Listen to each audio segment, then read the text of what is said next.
Loh, kan awalnya kan aku nggak mau kuliah. Terus kan aku masuknya SMK makanya biar bisa langsung cepet kerja.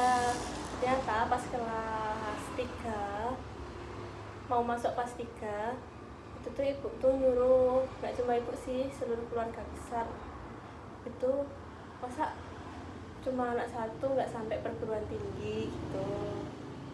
Terus kan aku masih bimbang mau kuliah apa enggak, sampai akhirnya itu tuh udah masa-masa PKL kan udah di akhir. Terus kok PKL, UKK, ujian kompetensi. Nah itu akhirnya aku sebenarnya belum memutuskan, tapi ya udahlah coba-coba, siapa tahu beruntung gitu. Terus kan masuk ke eligible, daftarlah pakai jalur SNBP. Nah itu ternyata enggak lolos, dapat merah.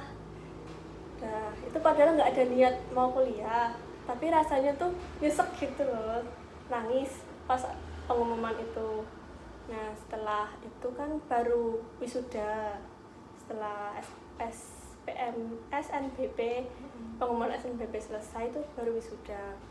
Nah itu masih pikiran mau lanjut kuliah apa enggak, soalnya yang jalur SNBP enggak keterima gitu. Terus kan itu pas bulan puasa, terus lebaran. Nah ternyata kakakku sepupu itu kan sepantaran, nah dia keterima SNBP. Nah dari situ tekanan-tekanan dari keluarga itu tambah besar. Kamu mau masuk mana, kamu udah daftar di mana, kemarin keterima apa enggak. Kan aku jawabnya nggak keterima, terus pertanyaannya melebar sampai kemana-mana tuh. Terus akhirnya karena pertanyaan-pertanyaan itu, aku ya udahlah coba SNBT. Kan tes ya gitu. Aku nggak ikut les sama sekali, aku nggak beli bukunya sama sekali, soalnya kan dalam diri aku udah nggak niat mau kuliah. Aku pengennya tuh langsung kerja gitu loh, biar bisa bantu-bantu, biar bisa gitu. Tapi dari sisi orang tua sama keluarga tuh tetap nyuruhnya kuliah. Nah terus di dalam proses aku mau ke ujian SNBT itu, aku cuma nonton YouTube-nya Kak Faiz yang bahas-bahas soal SNBT, sama kalau scroll TikTok itu pasti soal-soal kayak penalaran matematika, PMPK, literasi bahasa Indonesia gitu-gitulah. Terus cara-cara nembak. Itu aku pas ngerjain soalnya bener-bener 50%-nya tuh cuma nembak. Katanya kalau nembak tuh kalau nggak B ya C. Kebanyakan aku tuh nembak, soalnya kan nggak belajar gitu. Nah kan itu pengumuman dari tes sampai ke pengumuman itu kan lama.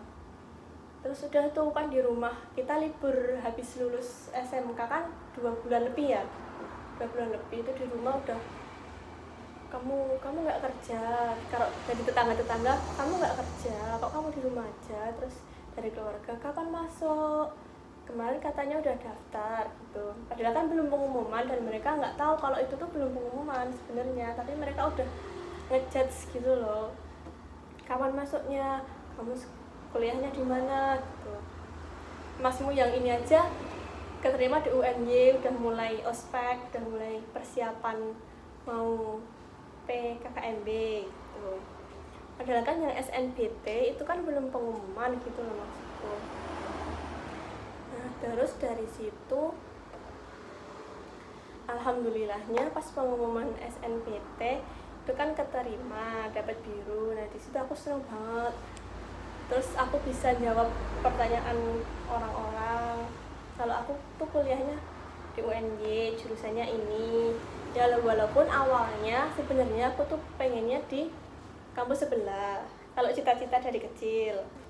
Tapi waktu SMA, SMP, SMA itu kan ada gejolak nggak mau kuliah.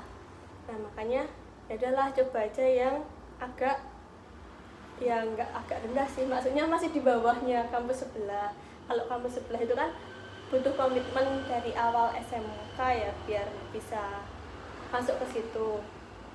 Butuh komitmen dari awal SMA sih sebenarnya, soalnya kan D4-nya di situ agak kurang banyak variannya, dan jurusanku pun nggak ada di situ yang manajemen pemasaran. Kan aku SMK-nya BDP, bisnis daring dan pemasaran. Nah kalau mau lanjut tuh kan kalau nggak ke manajemen ya manajemen pemasaran paling tepat gitu. Makanya ya udah coba-coba UNY. Alhamdulillahnya keterima. Itu pun sebenarnya ini di pilihan kedua. Pilihan pertama yang aku masukin di SNBP itu kan manajemen. Nah pilihan keduanya baru ini. Terus karena ketolak dan aku udah patah semangat banget, udah ditekan dari sana sini, udah digedor sana sini, kapan kuliah, daftar di mana, keterima di mana gitu. Makanya aku ya udahlah tak balik pilihan kedua, tak kasih pilihan pertama biar gampang masuknya gitu, apalagi kan sejalur ya, nggak linjur maksudnya gitu, terus biar enak gitu masuknya. Terus ya itu tadi alhamdulillahnya keterima. Terus abis keterima itu kan terus PKKMB. Nah itu karena keluarga juga support kalau kuliah, mereka juga support pas ospek itu tuh bantu-bantu. Misalnya kemarin kan ada tugas video gitu, mereka juga like, share gitu. Terus misalnya suruh cari apa, makanan atau apa gitu, mereka juga ini kalau kayak gini tuh ini, kalau kayak gini tuh ini gitu. Jadi ya keluarga tuh tanggung jawab gitu nyuruh aku kuliah, tapi juga mereka nggak lost langsung lepas tangan gitu. Itu sih. Terus ternyata pas masuk ke PKKMB itu wah seru juga ya kuliah gitu. Ketemu temen-temen, ada yang dari Klaten ada yang dari Lampung, Sumatera, Cianjur, Bandung, banyak banget pokoknya. Dan kalau SMP, SD, SMP, SMA kan temennya cuma di situ-situ aja ya, paling enggak satu kecamatan lah, 2 kecamatan, 1 kabupaten gitu. Ternyata kalau kuliah temennya bisa banyak, bisa dari mana-mana, satu Indonesia pula gitu. Terus aku juga sempat mengalami kayak nyesel masuk ke jurusan ini, kenapa masuk jurusan ini. Ternyata setelah kesini dan udah menjalani 4 semester, aku menemukan kalau ternyata manajemen pemasaran tuh nggak bad banget gitu loh. Di semua bidang, di semua lini tuh pemasaran tuh pasti ada, marketing tuh pasti ada, mau dari hotel, rumah sakit, perusahaan besar, Indofood, terus apa sih yang dari itu Takucuk, Mayora, pokoknya semua perusahaan itu tuh pasti butuh pemasar, butuh marketer. Apalagi kan kita udah menjurus ya, bukan manajemen. Kalau manajemen kan cakupannya luas, lebih luas. Dan manajemen SDM, manajemen operasional, manajemen bla bla bla bla. Nah, kalau kita kan manajemen pemasaran, udah menjurus gitu.